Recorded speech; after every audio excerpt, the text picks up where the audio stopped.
The Mirthmobile. I think we'll go with a little Mixtape Monday.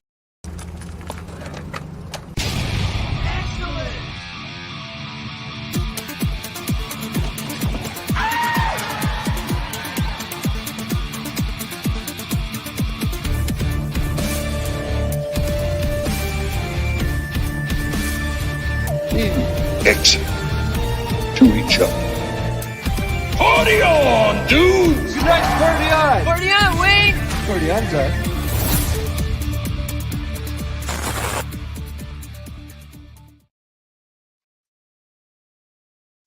All right, so I guess for some reason my Bluetooth earbuds are deciding to not work with my computer tonight, but since I don't have a guest and I'm not really going to be playing any clips or any audio, I guess it doesn't matter. Anyways, welcome back to Mixtape Mondays. I'm John, the creative blue collar guy. I had some family visiting last week. Tried to get something pre-recorded and out there in time, and just didn't have time between work, between gigs, between family coming into town. Just took a week off, but here we are. And also, you're probably going to hear my laundry going in the background because I didn't have a chance to do that over the weekend either.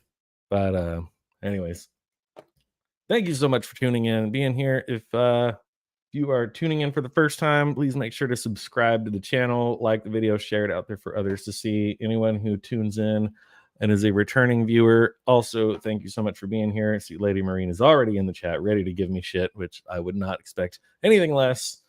But tonight, I don't know, this could end up being a short one, this could end up being a long one. I could really go on a rant for this one. We're going to be talking about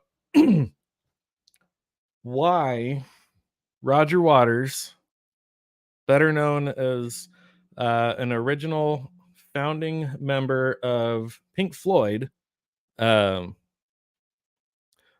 just has this never-ending grudge against David Gilmour. That's at least my opinion. I think that's what's going on here. Well, she's already unsubbed and downvoted. Well, cheers to you for being here, and I'll see you on Jay's channel. Roger Waters, I firmly believe, is one of the most petty human beings in the music world, quite possibly in the world. I don't know, but he's an aging rock star who was once relevant, is no longer relevant. I believe now he's somewhere around the age of 79 to 80 years old, and he's been in this lifelong battle with guitarist David Gilmour, who came in to Pink Floyd around the time that original founding member, singer-songwriter Syd Barrett was just going off his rocker. He, between the drugs that he was doing and then just whatever own mental health issues Syd Barrett was going through, David Gilmour came in and they collaborated and made some great music together throughout the years, but they squabbled, they parted ways, and I feel like David Gilmour has largely let it go and just sort of moved about with his life. But Roger Waters cannot let it go. Just will not let it go. So he re-recorded a new version of their pinnacle album that really, they had a handful of albums out before the Dark Side of the Moon. But by the time they put out Dark Side of the Moon, that was one of the albums that had really catapulted them into fame, into notoriety, into being noticed. That was where they really solidified their sound as a band. Roger Waters, of course, always being the lyricist, writing the lyrics, writing the stories. He's always much more concerned about the story, about the lyrics, about he's got something to say. And let me tell you, the guy loves the sound of his own voice. There's no mistake about that. David Gilmour being the guitarist, being more of the musician. Well, okay, I'll point out also Roger Waters also played the bass guitar for Pink Floyd, but David Gilmour, being the musician that he is, was much more about the music and about the sound and the melodies and everything else. And so eventually the two butted heads, much like probably with the Beatles and Paul McCartney and John Lennon, you have two big egos, two very talented people who come together and they throw blows because they just can't agree on stuff. But Roger Waters left Pink Floyd in, I should have looked this up. I'm always really bad at this. I want to say he left the band in 1980 after their album The Final Cut. I think in his mind, he was thinking, this will be the end of it. This will be the end of the band. You can't possibly continue on without me. And he said, Pink Floyd is now a spent force creatively, and sued the band members to basically try to force them into dismantling the band, saying that you're worthless without me. That's it. So whatever happened with the legal proceedings, he didn't win the lawsuit. He did not win, much like when Guns N' Roses, when Axl Rose sort of strong-armed the other members of Guns N' Roses into basically signing over the name Guns N' Roses to Axl Rose. They just said, fine, screw it, whatever. The rest of the guys all left. Slash, Duff, all of them, they all left. And they said, Axl, you can have the name. You can destroy the band. You can just go. Just go. Do it. This one, no. Gilmore, Mason, Wright, they all put up a fight and they said, nope, no, we are going to continue on without you. And they put out 3 more albums without Roger Waters. Let's see here. Hey, what's up, Jacob? Always good to see you, brother. Thanks for joining. 81, 5, 85. Well, which is it now? Are you doing research for me or do I need to look it up? Anyways, Roger Waters left after the album Final Cut. Actually, you know what? I'm going to look it up just because now I'm getting some misinformation over here. Sorry, my keyboard's loud. What does Wikipedia have to say? Oh man, this isn't like the mobile version where stuff like folds up when you don't click on it. Band members. Man, this is I should have just looked this up on my phone. The desktop version of Wikipedia is way worse than the mobile version. Let me tell you that right now. Roger Waters left in 1985.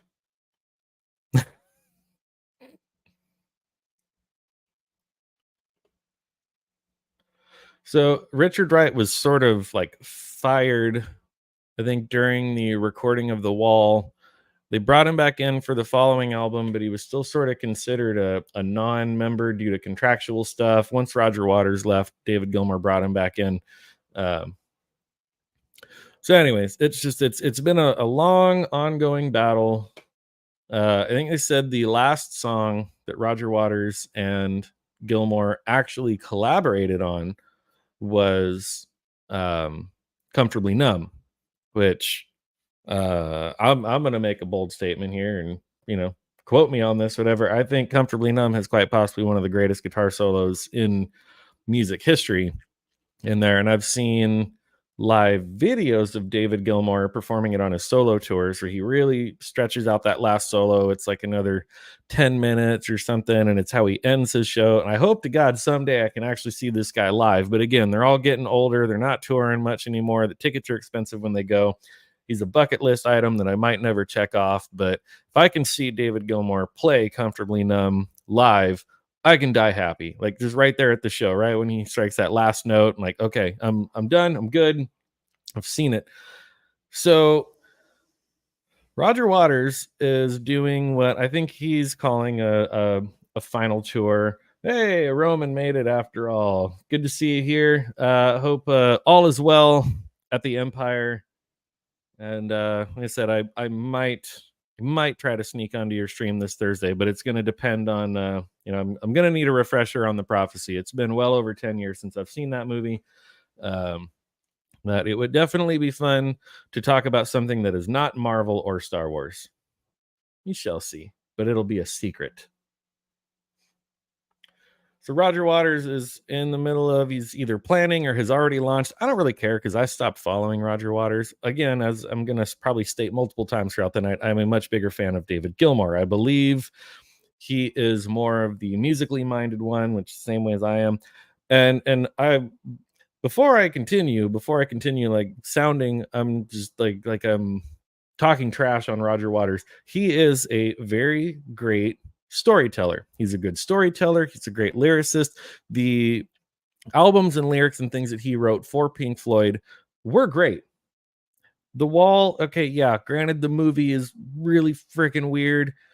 If you listen to the album, if you watch the movie, if you really read into it, it is still a really well written story.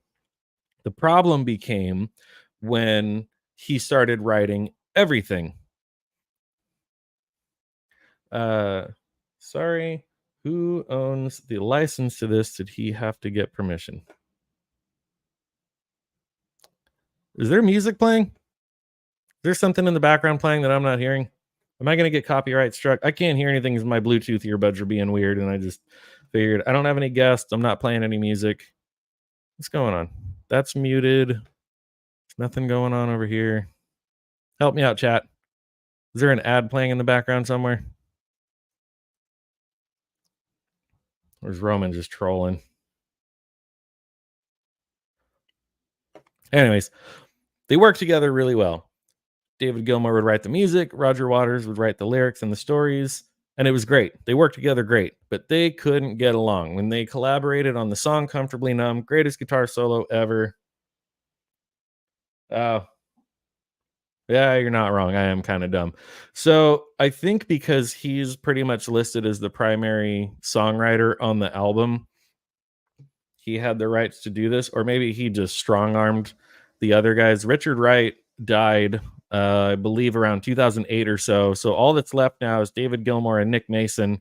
Maybe he just strong-armed the other guys into just being like, "Yeah, I'm gonna do this, and there's nothing you can do about it." And again, they probably knew it was going to be terrible, so they didn't really care. Yes, Roman is old and hearing things.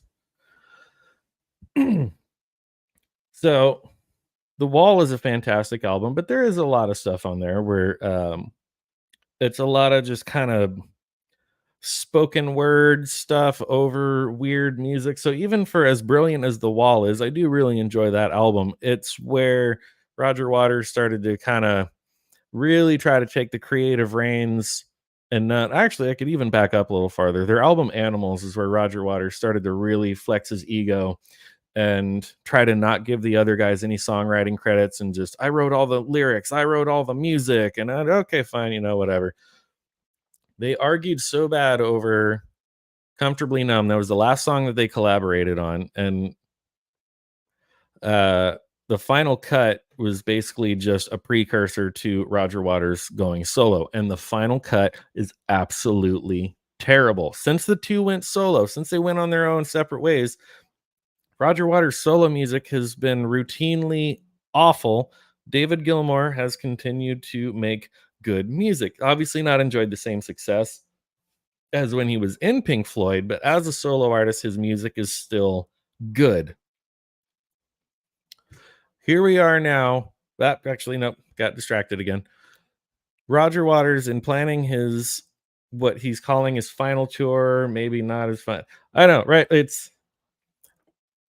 like, what's with the hair underneath? Is this like a wolf eye? Like the idea is, okay, there's the prism, the logo there in the eye, but like the hair around, like what's going on? Is this a wolf man? All right, you guys can just deal with my face then. Here I am. Am I waiting for Nerdrotic koozie? Cheers, everybody. Also, because I did just have family in town, I've already had this bottle of whiskey for many months, but my family was just visiting from Idaho. And so I figured it would be fitting to sip on some of my Seven Devils Caldwell Rodeo rye whiskey. Just a little bit. My folks headed home this morning. Cheers to that. Had a good visit. Drank a lot, spent a lot of money. But now you're back here looking at my face. So where was I? Oh, yeah. So the Roger Waters tour. He started out by saying he was going to start out the tour with a new version of Comfortably Numb. I've already said about 20 times, greatest guitar solo in music history. The music's great. The vocals alternate back and forth between Roger and David, between the verses and the choruses and everything. He turned this one individual song, and this is how he said he was going to open the show. I so wish that I could play songs on YouTube without getting that YouTube strike. Granted, my channel is not monetized right now. Fingers crossed, maybe someday. I don't know. But if I were to play music, they tell me you have to either take it down or your video can't be monetized. Well, I'm not monetized at all right now, but I'm still playing it safe. He took Comfortably Numb and took all of the instrumentation out.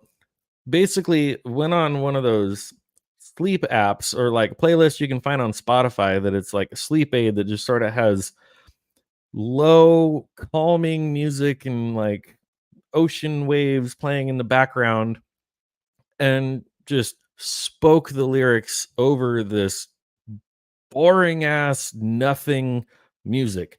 No guitars, no guitar solo, no nothing, just Roger Waters loving the sound of his own voice, reciting the lyrics of Comfortably Numb over non-music, which, let's take a second to point out, the argument has always been between Roger Waters, between David Gilmour. Who was better? Who was, oh, well, you know, he wrote the lyrics, he wrote the music, whatever. The real unsung hero of Pink Floyd is and always will be Richard Wright, who played keys, synthesizers, piano, all of that.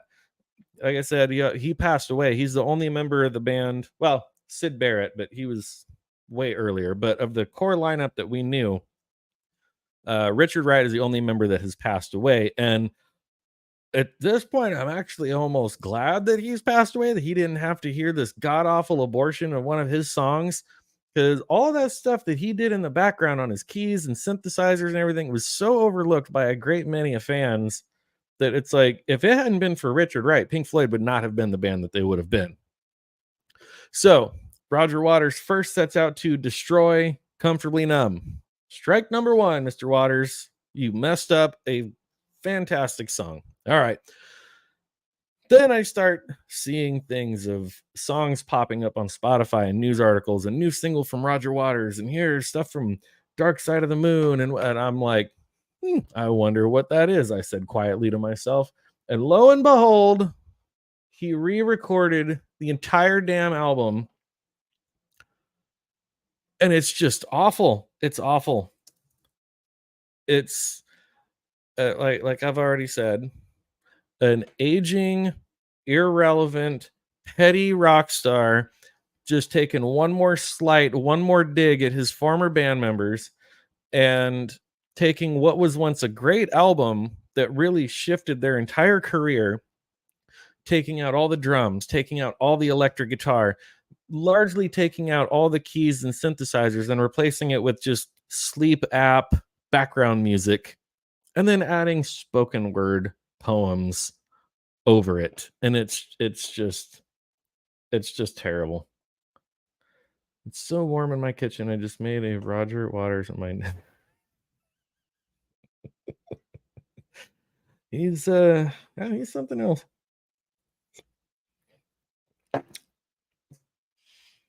The album begins. Let's see if I can pull this up. Maybe it won't bug Jacob as much. Let's get rid of this one. Pull up this screen. Oh, man, I am just messing up all over the place. Window, screen. There we go. Got it. There we go. The first, it really, like, okay, the album was originally released on vinyl, sure, but when you listen to it on a CD, Speak to Me and Breathe are sort of considered one track, but there's like a slash between the two. Speak to Me is just kind of the heartbeat and the random background noise. And then Breathe is really the first track that actually has music and lyrics and everything. Well, Roger Waters saw fit to take that first track, Speak to Me, split it off into a separate track, and make it a brand new spoken word poem that does not exist anywhere on the original album anywhere. But again, just someone who is very pretentious and loves the sound of his own voice. He was like, I'm gonna just have some waves crashing in the background, and I'm gonna put out this new poem that you're gonna have to sit here and listen to for 1 minute and 54 seconds before we even get to the first real song. Okay, then Breathe plays. Also, I have an article to pull up here at one point. I'm kind of interjecting my thoughts a lot on just a random stream of consciousness, but I have a whole other thing to read through where someone is basically saying my exact same thoughts, but in a more well organized and well spoken manner. But I'm fired up about this one because this is one of my favorite albums, and I've got a lot to say. I might be getting ahead of myself, but anyways, here we are. Breathe. Okay, there's lyrics, there's song, there's about 3.5 minutes there. And again, after this track, if you are familiar with the album, On the Run is another instrumental track that largely just had synthesizer stuff going on, again written by Richard Wright with a drum beat in the background, some sound effects and things coming and going. He saw On the Run as another opportunity to interject another spoken word poem. So now we're only, let's see what, this is like 6, 7, 8, 9. We're barely 10 minutes into the new album, and we've had 2 new spoken word poems from an old man who just loves the sound of his own voice. Okay. Time, a great song. Clocking in a little over 7 minutes. He managed to throw in a spoken word poem into that one where there should have been a guitar solo. Great Gig in the Sky. This one was the greatest crime of the entire album. And before I even get ahead of myself, I'm gonna look this up because I don't want to mess up this fact. Great Gig in the Sky. Again, if you are familiar with the album, is an instrumental track with just a single vocalist who's just sort of there's no actual lyrics or words. She's just sort of singing and wailing and whatever. And I'm trying to find, I want to say this person's name because it's pretty fascinating the way that they did it. Here we go. Great Gig in the Sky, personnel, saxophone, vocal. Claire Torrey, Clare Torrey, did the vocals on Great Gig in the Sky and was given one direction. It's a piano piece written by Richard Wright, and it builds, it crescendos, it comes back down. But when the vocals came in, they brought this female vocalist in, Clare Torrey, and they just told her, just think about death. Death, Great Gig in the Sky, fine, whatever. And they hit record. And what came out on the original Dark Side of the Moon is the track that you hear. You want to take a wild guess what Roger Waters did with it? Another spoken word poem. So we're hearing his stupid voice again, just talking. Even the songs like Breathe and Time, even the songs where he's quote unquote singing, he basically sounds like he's talking. He has turned this album into a 47-minute spoken word beat poem. Like I felt like I should have been sitting there like, snapping my fingers and like wearing a freaking turtleneck, drinking a latte, this giant like Money. Everybody knows the song Money. Yes, Roman, I agree. This should have been a war crime, but somehow because he's the original writer credited on this album, he was allowed to do this. I need more alcohol.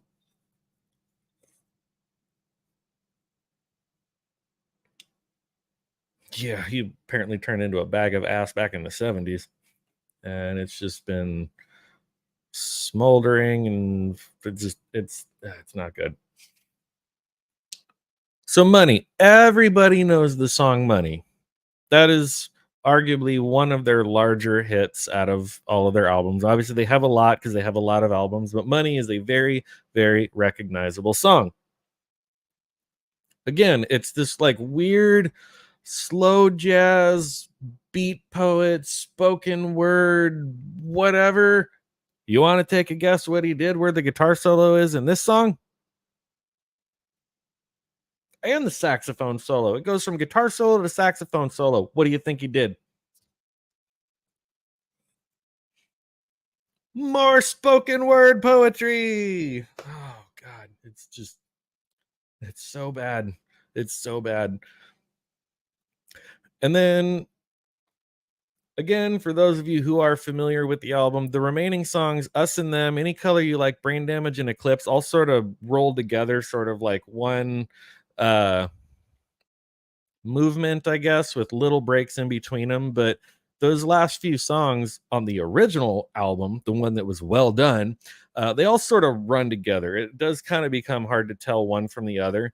But this, it's just like I mean, I'm at work. I'm at work. I'm running machines. I'm running parts. I've just got an earbud in. I'm just like I'm not like sitting and intently listening to this.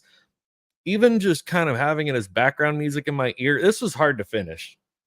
I was really close to just being like, I can't listen to this, but I'm like, I'm going to talk about this on Monday, and I've got a lot to say. I got to at least finish it once. I will never listen to it again. This needs to be buried in the deepest depths of the ocean with the Ocean Gate submarine. Oh, haven't seen any of those memes in a while, but this never should have seen the light of day. I agree with Roman where it's like, I don't know who approved this or why he was allowed to do this, but this should not exist. Beatnik poetry is one of the lower levels of hell. Well, Roman, you're not gonna like this though, but I would kind of put Nick Cave in this same category of people that just like the sound of their own voice and their music shouldn't exist. But you know, to each their own. And next time I come out there, we can have some whiskey and duke it out. But I think Nick Cave is right up there, man.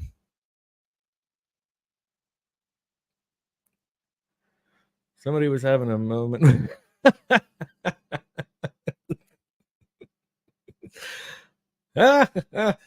Yeah, Nick Cave's music should not exist, and I'm not sorry for saying that. Also, Leonard Cohen. Covers of Leonard Cohen are amazing, but you know. Well, here's what I have to say about that. Yeah, well, you know, that's just like your opinion, man.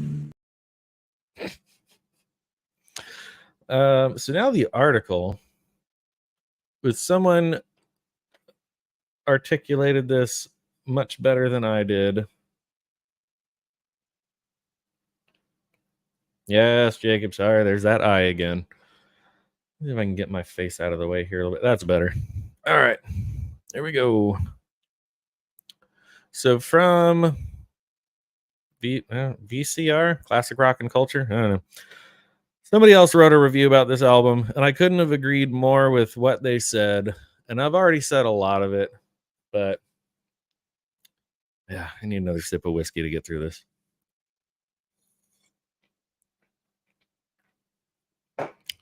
Also, apparently you need a minimum of 5 followers or subscribers on Rumble to be able to do any kind of live stream. So maybe sometime between this week and next week, I can get on Rumble. After all the Russell Brand stuff and like Parliament was trying to come after Rumble and say, you need to cancel him or whatever. And they were like, nah, yes, obviously I'm still going to broadcast on YouTube as well. I put a lot of my stuff up on Spotify because they still support Joe Rogan. Trying to get on Rumble, but yeah, for some reason, none of my recent videos have synced since the new year. And I need like 5 followers to be able to stream. Yeah, I'm still figuring it out. Gonna try it out because I like the fact that they didn't take sides on the Russell Brand thing. Like, and don't get me wrong, when the stuff came out about Bill Cosby, I'll admit at first I didn't want to believe it. They took it to trial, they investigated, they did all sorts of stuff, and whatever, they determined that Bill Cosby was guilty and they put him in prison. Okay, I still didn't like it, but at that point I'm like, okay, they took it to the legal system and that's what happened. As far as Russell Brand right now, it's still all anonymous accusations. So YouTube demonetized him. Screw you, YouTube. Rumble is like, we're going to wait and see what happens, which is what they should do. Our society is supposed to be innocent until proven guilty. But now in the court of social media, you are guilty until guilty guilty. Even if you're proven innocent, you will still be guilty in the eyes of social media. This is where we're at. But I digress. Back to the article about this god-awful album. We're just going to go through it, and I'm still going to interject and try not to cuss, but here we are. By the time the best-known incarnation of Pink Floyd fell to earth, Roger Waters had transformed the band into his image. The songs on 1979's The Wall and 1983's The Final Cut often weren't songs at all, but page after page of narrative alongside ever shorter bursts of music. Pink Floyd had become Roger Waters and his words.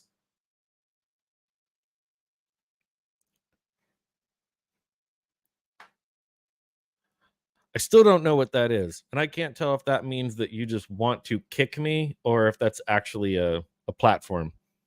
I feel like the first option is probably more true. Good thing we're multiple states apart. He still hasn't learned that some things can remain unwritten, giving imagination and memory the chance to do their work. Right there, I mean, I could just stop right there, and that describes Roger Waters in a nutshell.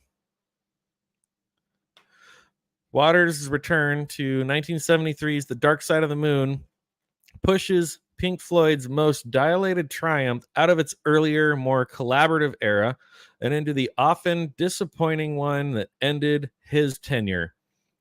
Where there once were graceful, intertwining guitar and keyboard lines, he now offers grave, grumbled commentary.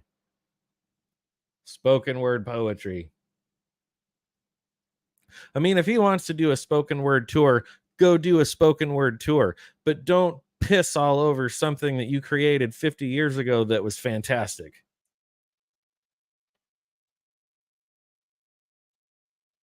Where did I leave off here? Commentary, more words. Waters begins The Dark Side of the Moon. Redieu. That's just that alone is so pretentious that he had to do I'm guessing it's like the French Redieu with an X. Like, get out of here. You are English. You're English.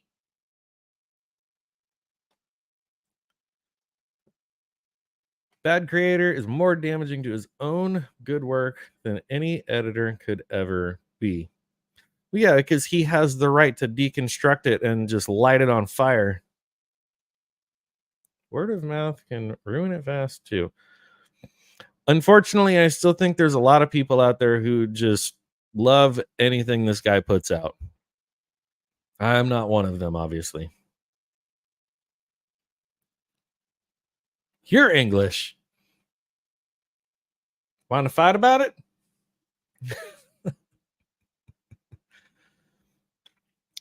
The Dark Side of the Moon Redieu by uttering a telling phrase, quote, "The memories of a man in his old age are the deeds of a man in his prime," end quote.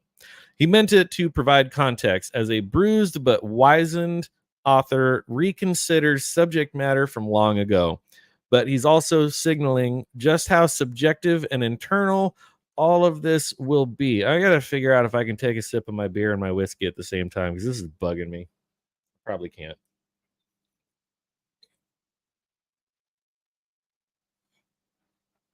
Cheers. His collaborators on The Dark Side of the Moon, Redieu, seem competent enough. Disagree.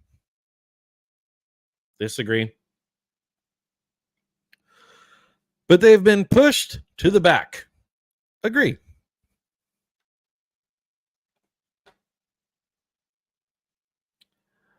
But then I got to get up to get another one, and then you're just going to stare at like my messy living room behind me. I'm blocking a lot of things that shouldn't be seen right now.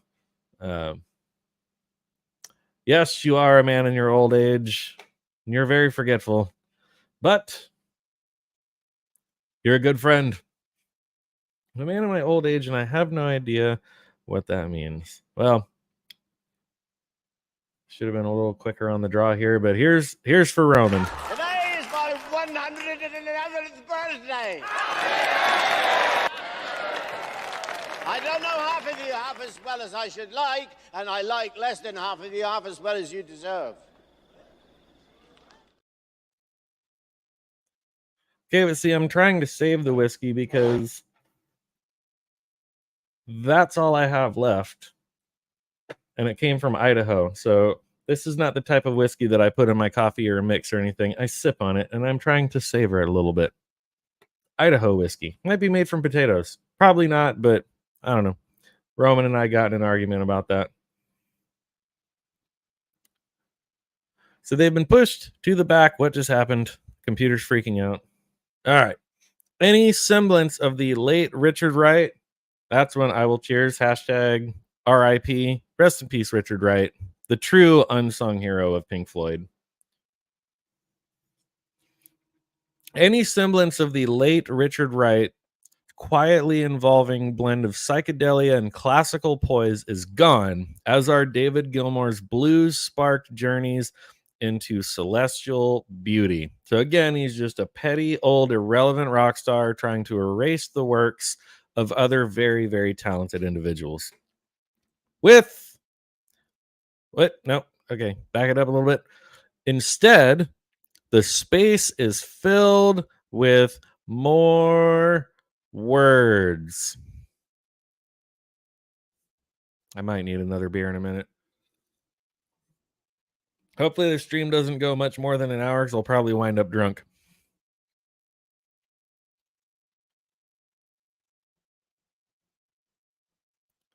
I'm a man in my old age with depends. Jacob, you are not wrong, sir.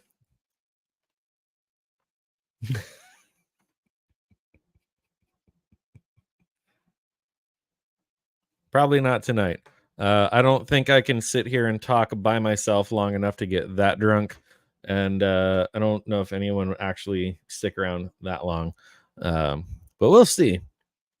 We shall see. Because at the end of this article, I feel like I'm kind of done. I've already spoken my opinion about this. I've said what I need to say. I'm already interjecting my things. And this is a fairly short article. We might be done here pretty quick. Try to cap it off at maybe the hour mark. We'll see. So now you guys keep making me lose my place. I'm trying to watch the chat. Got my other monitor over here. Live streaming is hard.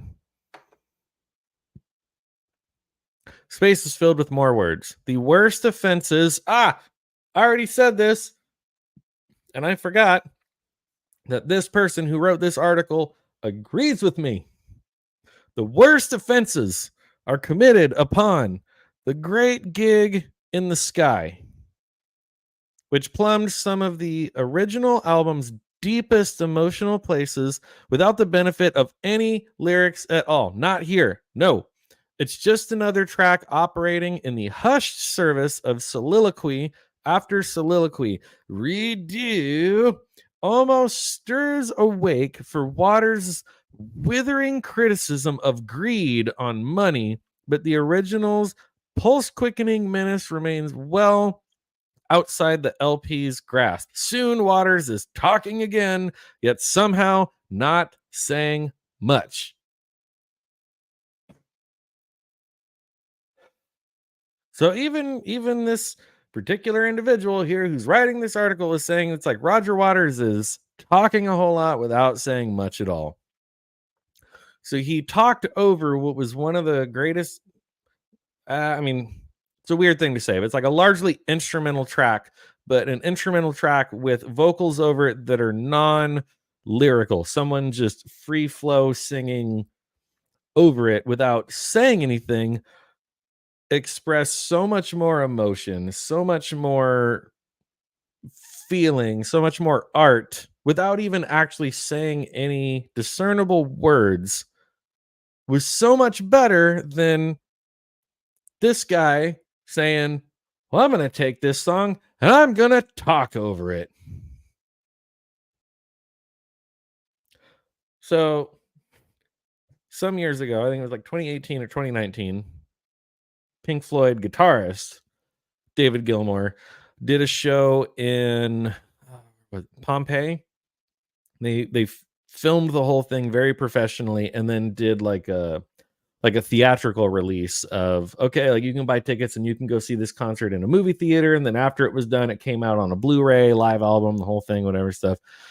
David Gilmour is still very sensitive to the fact of like, when even as his solo tour, when he does this particular song, Great Gig in the Sky, he introduces it by saying, this is a song written by Richard Wright.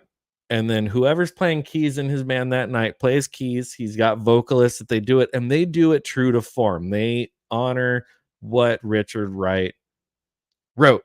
That's kind of funny. Richard Wright wrote. David Gilmour honors that. Like, he puts it out there and he's like, this is a song written by Richard Wright. His friend, former bandmate who has passed on, whatever. David Gilmour, Roger Waters just came in and just shit all over it and was just like, nah, I'm going to make the music boring and I'm going to throw some new stupid poem over the top of it that none of you have ever heard or give a crap about. Because he's just like telling the story throughout the album that didn't exist when the album was originally recorded. I'm already forgetting how to talk. I'm getting upset. I need more whiskey. Okay, Roger Waters has a very punchable face. Can I just say that? Am I going to get canceled for saying that? YouTube going to pull this video for violence? Gilmour is a class act. That's all I can say about him. And even you, Roman, like, I know you said you're not really the biggest Pink Floyd fan in the world, but it's like you can look at these two old men bickering back and forth, whereas Gilmour has removed himself. He's just kind of like, whatever, I'm continuing to do my thing. Roger Waters just keeps taking digs. Like, Gilmour is a class act. He just stays out of it. No one wants to hear an old rocker druggie talk over his music. That's all the whole album is. Even the songs where he's like singing, like Money, like Breathe. Oh, it's like, it still sounds like he's just talking because it's a natural biological thing. You get older, your vocal cords thicken, you can't hit the same high notes anymore or whatever. So he has this very gravelly voice. He's starting to sound like Tom Waits, but he's like, it doesn't even sound like he's trying to sing anymore. Like he just has this very gravelly, you start the song Money. Just listen to that one. I'm not going to subject you all to listen to the entire album, but just pull up the song Money on the Redo album. It starts out and he's just like, money. And it's like, what are you doing? Like, are you wearing a turtleneck and a beret, drinking a latte, like waiting for people to snap? Like, what are you doing? What are you doing? What are you doing, Roger Waters? So, Great Gig in the Sky was the greatest offenses. Just another track operating the hush service of soliloquy after soliloquy. Redo almost stirs awake for Waters. Criticism on greed, on money.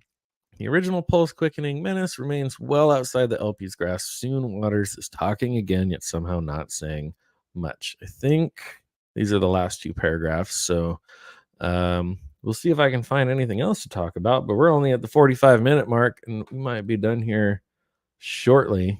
So Lady Marie, and your disappointment of seeing me drunk on a live stream might not happen tonight because I don't have much else to say after this article is done. Would rather listen to, I'm guessing it's supposed to be Jose talk, Aussie talk. Yeah, well, rather listen to Aussie talk. There we go. Corrected. Got it. What's typical? My live streams are short. Trying to get some kind of rewatchability here.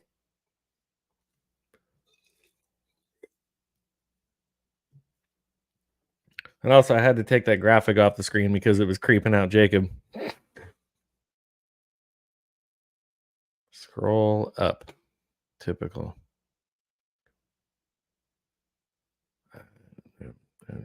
Okay. Rolling Stones, AC/DC. I have no idea who Andy Summers is. I'm going to totally admit that. Pink Floyd solo albums ranked best to worst. Anyways. Ozzy with Black Sabbath in 2013 put out a great album. Ah, yes. However, there's a very good chance a lot of that was studio magic. Maybe not for the rest of the band, but for Ozzy. I don't think Ozzy knows where he is most of the time, let alone what he's doing, what he's saying. I was just telling Roman recently, I think it was at a soccer game or something, or I'm sorry, in other countries it's football. Some sort of sport ball game where at the end of the game they had a surprise appearance by Ozzy Osbourne with Black Sabbath guitarist Tony Iommi and then some other random people playing drums and bass to perform, I think, one or two old Black Sabbath songs. They literally had to prop up Ozzy. They had a metal pole coming up out of the stage with sort of a belt like thing around Ozzy so that one, he could lean against said pole, but then if for whatever reason if he lost his balance and kind of dipped forward, the belt thing would like catch him and keep him from toppling over. I'm pretty sure Ozzy needs to just retire and put his feet up and watch reruns of Gunsmoke and drink tea and he just needs to just stop. Yeah.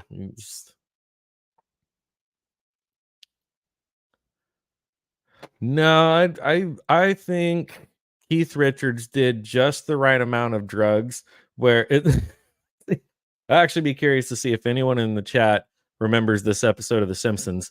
There was an episode of The Simpsons back in the 90s where Mr. Burns goes to get a physical, and the doctor is basically telling him that he has like so many different diseases that they're all offsetting each other.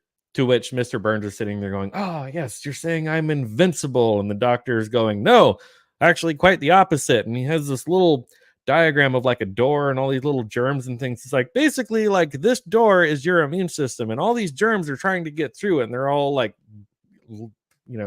getting stuck and they can't get through and everything. And he's like, this is basically what's happening. He's like, you have so many diseases that the germs can't get through into your immune system. And he keeps going, I'm invincible. And it's like, actually, no, the slightest breeze could throw all of this off, whatever. So I think the difference between Ozzy and Keith Richards is exactly that. It's like Ozzy maybe either did too many drugs or not enough drugs, and then Keith Richards did just the right amount where he's just pickled and has like embalming fluid running through his veins, and he'll probably never die. I think even Robin Williams did a bit about him once about the only two things that are going to survive a nuclear blast is going to be Keith Richards and cockroaches. And Keith Richards is going to be sitting there on a curb next to a cockroach going,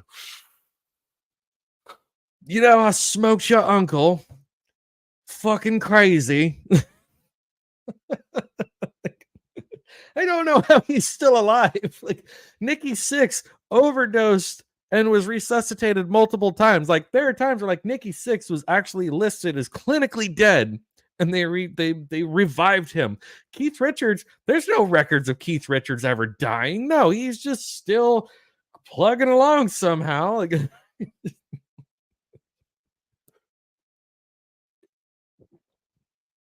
oh boy. Now, funny enough, Pink Floyd being the great like psychedelic band that they are, they have actually famously admitted in interviews, all of them, that they did not mess around with psychedelics that much. I mean, yes, it was the 60s and 70s. Sure, they were smoking weed, they're, all this stuff, but everyone thinking that all their songs were just LSD fueled songs and whatever stuff. They said that like they kind of tried that stuff a couple times and they actually didn't really enjoy it. They didn't really stick with it. So as freaking weird as The Wall is, as weird as Dark Side of the Moon is, all of that, surprisingly enough, these guys were not that into the psychedelics. They basically just probably smoked weed and drank. It's really freaking weird. Yeah, I can't remember the comedian, but I think another comedian made a joke about how Keith Richards died like 20 years ago. The Grim Reaper just hasn't gotten around to picking him up. He's just like, okay, I'll get to that one later.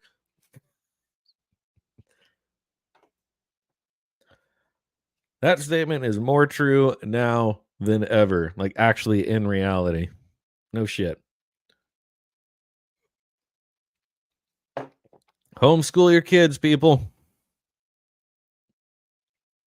Everyone used to always make fun of me for being a homeschool kid. Yes, I went to a public high school, but K through 8, I was homeschooled. And once I got into like my 20s and in the early 30s and out into the workforce, I'd always hear people crack jokes about how homeschool kids are weird, homeschool kids are awkward. I mean, you're not wrong. I mean, look at me. You're not wrong.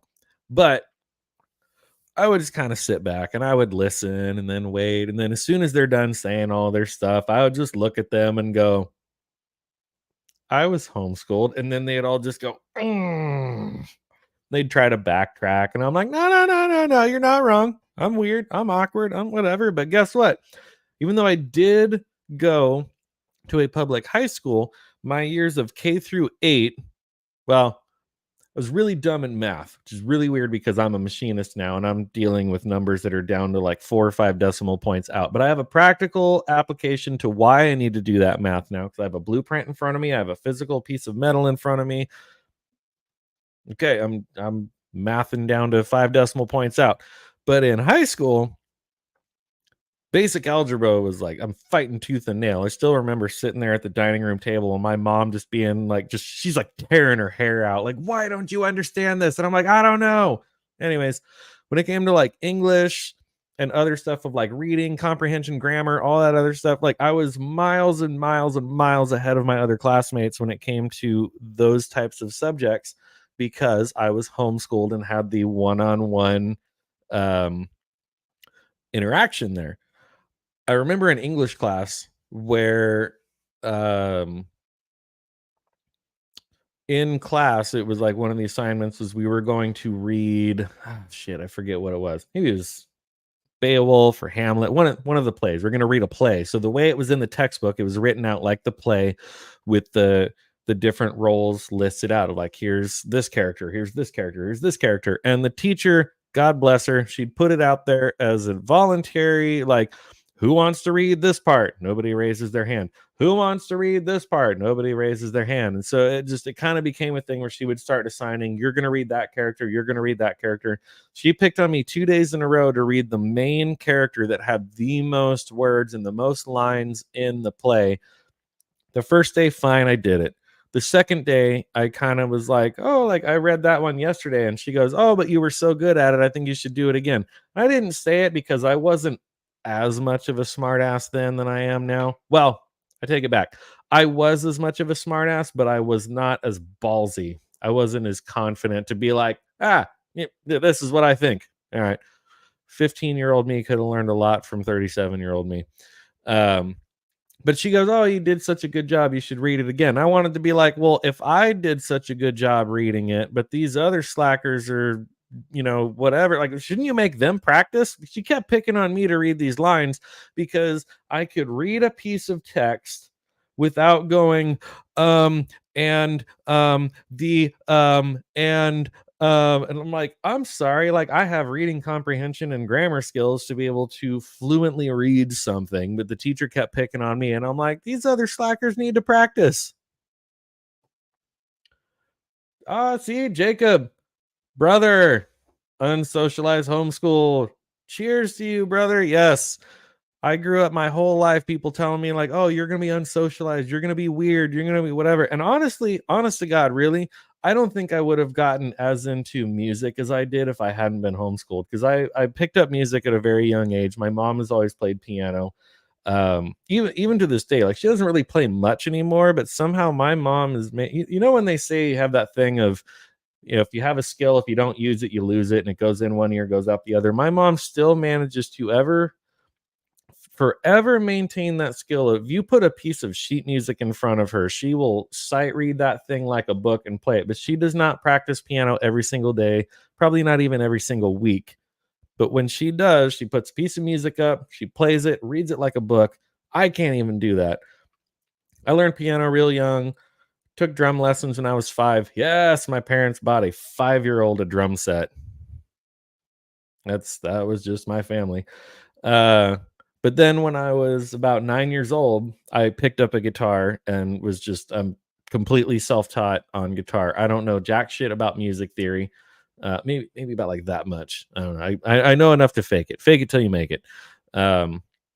But I picked up guitar, and that became my thing. Like, I ran with it. I barely know how to play piano anymore. Drums, I can kind of sit down and fake it and stuff, but um, been musical my whole life. But I think that was largely due to the fact that when I was homeschooled, my motivation became um, I didn't want to finish my schoolwork and play video games. I didn't want to. Well, there was some aspect of wanting to finish my schoolwork and go outside and play with my friends, but because my friends were in public school during the school year, they weren't getting out of school till 2 o'clock or later or something. So if I could finish my schoolwork as quickly as possible in the morning, I could go in my room, play my guitar, do whatever I wanted to do. Then my friends would get out of school and I could go outside and ride bikes. And, back when kids used to go outside and do fun things of that nature and such. Um, and that's where I just started. Like, I would throw in a CD, get my guitar, play along, figure it out. So I largely credit my homeschooling to my level of musical ability, or at least my interest. I wouldn't say I necessarily have abilities, but my interest. We could just say that, keep it humble. Man, I really went off on a tangent there. Where are we here now? We're gonna actually reach the hour mark there. Lady Marine is distracting me in the chat because she just wants me to keep drinking and get drunk. But to do that, I would have to get up and get another beer and pour another whiskey. See how much farther we get. And yes, Roman, I agree. I'm that weird blend of I can read chords. I know a little bit of, if someone says, "Oh, this song's in the key of A," okay, I might be able to kind of follow them along or something. But the little black dots on the paper, get out of here. If I stare at it long enough, I might be able to figure it out. Because I remember the old rule of it's like, empty garbage before dad flips, or every good boy deserves. Like, there's ways that I could kind of, but I'm like, I'm not going to sit there and read it like a book like my mom can. It's pretty wild.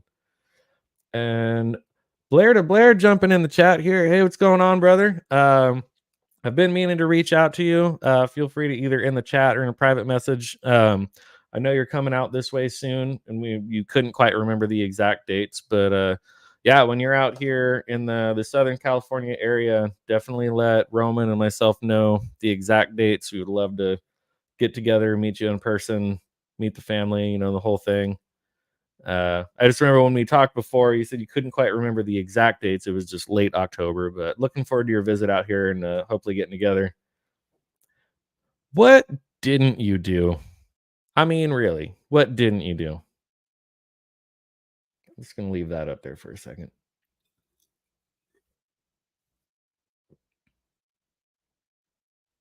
Oh, have you really, though?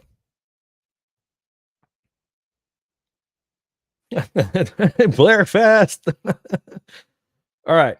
21st through the 28th. Perfect. I'm gonna throw that on my calendar on my phone to make sure that I don't go out of town or do anything or whatever. But yeah, definitely need to all get together. And I don't necessarily want to say cause any kind of shenanigans. I can't speak for Roman because you can't keep that guy out of trouble. But yeah, definitely would be rad to get together and meet you in the real life when you're out here. So back, man, now I'm almost out of beer, almost out of whiskey. I'm almost out of article too, though. So unless you guys can keep distracting me, we're gonna finish this thing out here pretty soon. So back to the article. Okay, Roman votes for shenanigans. I'll leave that on him because I know you're coming out with your family and all that. But no, in all honesty, seriously, it would be really cool to get together and maybe not shenanigans, but I make no excuses for Roman. Continuing on, while I keep punching my microphone, a song like Time, which spoke so perceptively about aging, could have been a centerpiece triumph. After all, these are now words of experience, not youthful projection. So talking about when the album came out, they were younger, they were in their 20s, 30s. Now Roger Waters, I think he's 79 or 80 years old. He's coming back trying to say, "Oh, I'm speaking now more with age and experience," and blah blah blah blah blah blah blah. Nobody cares. But the results are again downshifted to accommodate what is essentially a spoken word performance. Spoken word performance. That's what I've been saying this entire time.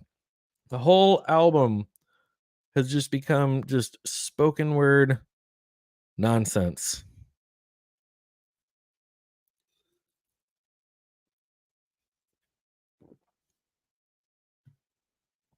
It's probably meant to add a new sense of gravity.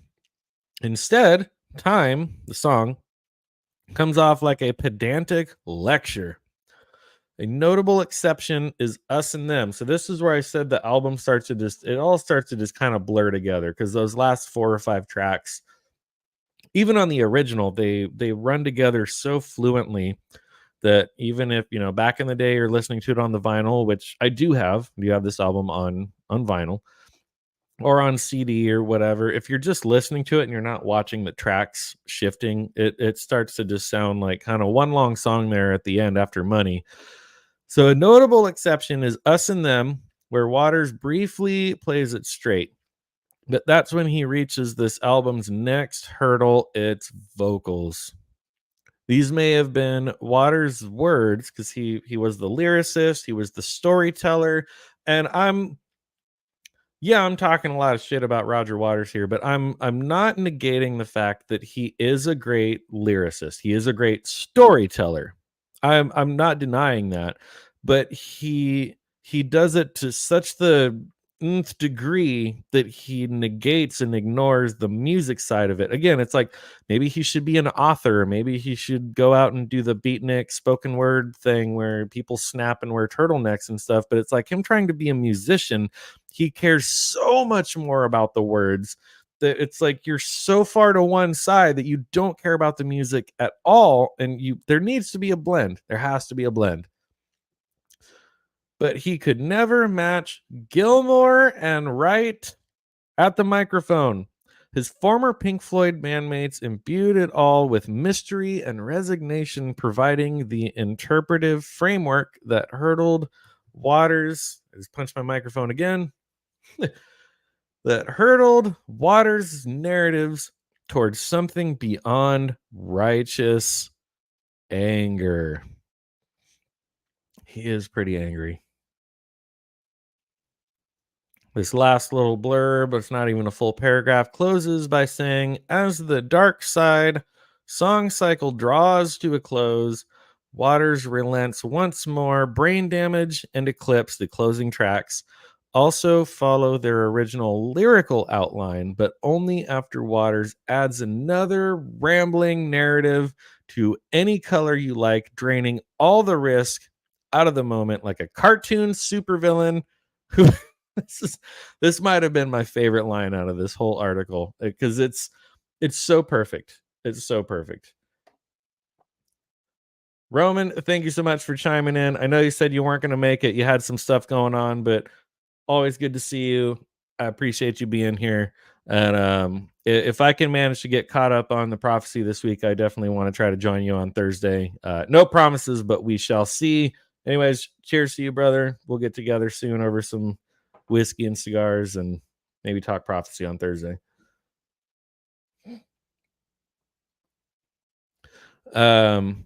This honestly might be my favorite part of the entire article, and I love the fact that it's how they close the article.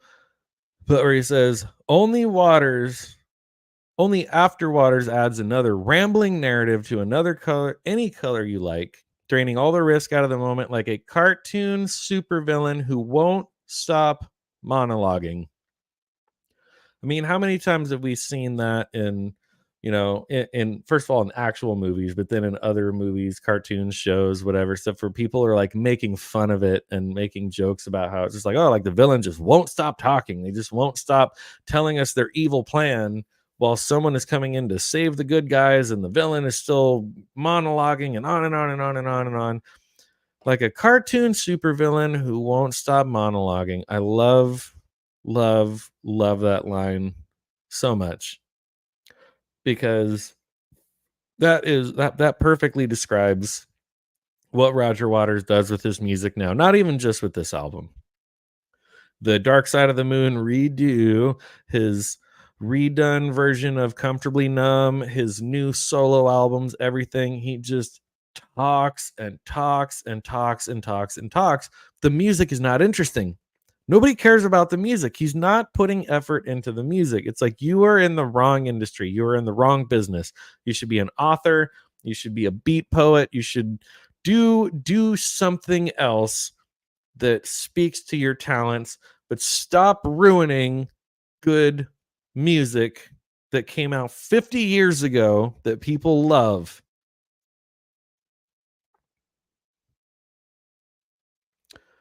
So then this last sentence here to cap it all off. The Dark Side of the Moon was written by a man in his prime. So again, probably in his 20s. But it was interpreted and expanded upon by a band in its prime. Together, they completed something best left alone. I'm going to go ahead and repeat that for the people in the back. Together, they completed something best left alone. So now you're back to staring at my mug. This is something that did not need to exist. Roger Waters, again, I believe, is one of the most petty human beings left in the rock and roll world. And he had his moment. He had his moment in the sun. I'm not saying he was irrelevant. He is currently irrelevant. But Roger Waters had his moment in the sun. And it was between Dark Side of the Moon to The Wall. That was really when Pink Floyd shone their brightest. All their albums before, The Wall got kind of weird. Still a brilliant album. Final Cut, awful. Roger Waters leaves. Pink Floyd puts out a Momentary Lapse of Reason, a live album, and then The Division Bell. Then many years later, after Richard Wright had unfortunately passed on, they took other demos and leftover music from the recording of The Division Bell, released a mostly instrumental album called The Endless River as sort of a tribute, a send-off, a goodbye, a thank you to Richard Wright, who is no longer with us, and then called it a day. And David Gilmour said he is no longer going to create new music or tour under the name of Pink Floyd now that Richard Wright has passed on, because Richard Wright was the unsung hero of Pink Floyd, as I've said multiple times tonight. Roger Waters has not only set out to piss all over the legacy of Pink Floyd, Roger Waters has not only set out to erase everything that his nemesis, I guess in his mind probably, David Gilmour has set out to do, but he has also erased everything that Richard Wright has done. And that is what made Pink Floyd great. And I think that is the greatest crime out of this Dark Side of the Moon redo, out of anything that Roger Waters does that tries to redo, rewrite, re-record, recreate anything Pink Floyd. He's erasing what the other people did. Richard Wright is the only one who has passed on, and he is really the unsung hero of the band. So, fuck you, Roger Waters. I don't know what else to say at that point. A little bit past the hour mark. I am out of beer, and I have no reason to open another one because the article has come to an end. I've said everything I need to say. So Lady Marine is going to be disappointed yet again. But to everybody jumping in the chat tonight, Jacob, Roman, Blair, Steph, I think that's about everybody. I just kind of had the fun family chat going on here. Unsubbed again. Downvoted again. Stream is over. No more booze. I have a little bit of whiskey left. But if I were to open another beer or pour some more whiskey, it would be a waste because I've said what I need to say. Almost finished my... Actually, yeah, we'll just take the last of that. This is my Idaho whiskey. Parents headed home this morning. They've made it to Utah. Had a good week off visiting with family. like I said earlier, I was gonna try to pre-record something, get something out there, and it just didn't happen. But yes, downvoted, all the downvotes. I can already see all the downvotes over here. But yeah, I had a good time with family. Didn't manage to get anything out last week, but that's fine. Threw out a couple shorts, and then we're back at it. But yeah, hopefully I can get this Rumble thing going, and we'll be a little more free than some of this YouTube bullshit. They came out and had a good time. Yeah, definitely drank too much. Definitely spent too much money, but it was fun, and yeah. So, without further ado, if I can find my outro here, thank you all for tuning in, chiming in for my rant about how much I hate Roger Waters and how much he's just a pretentious old aging, out of touch rock star. All those gigs paid off. What's that supposed to mean? I don't know what that's supposed to mean. I'm going to take it as a compliment, I guess. But yes, everyone, thank you so much for tuning in for my rant about how much Roger Waters sucks, how much he should not be remaking Pink Floyd albums. But